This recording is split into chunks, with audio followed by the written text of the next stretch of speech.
ఒరే నువ్వు లేవరా. శివధనస్సు విరిచిందెవరు? చెప్పరా, శివధనస్సు విరిచిందెవరు?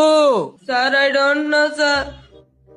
సార్ నాకు తెలియదు సార్. నేను ఎరవలేదు సార్. అమ్మమ్మ చుట్టూ సార్. నేను ఎరవలేదు సార్. నువ్వు విరవలేదా?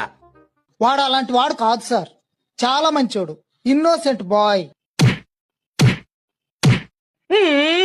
Head master sir glad to meet you. శివధనస్సు సార్ శివధనస్సు ఎవరు విరిచారో వాడికి తెలీదట. కనీసం మాస్టర్ కైనా తెలియాలి కదా. శివధనస్సు వీళ్ళు విరిచారా? Sir I don't know sir. నేను ఎరవలేదు సార్. ఒట్టు సార్. నేను ఎరవలేదు సార్. ఈ క్లాస్ వాళ్ళు అలాంటి ఏదో పని చేయరు sir. First rank students 6th class వాళ్ళు అయి ఉంటారు. స్కూల్ మూసేయండి. సార్ ఇంత చిన్న విషయానికి అంత పెద్ద పనిష్మెంట్ ఏంటి సార్? చిన్న విషయమా ఇది? చిన్న విషయమా? శివధనస్సు విరిచింది ఎవరంటేనే చెప్పలేదు. ఓకే సార్, చెప్పలేదు.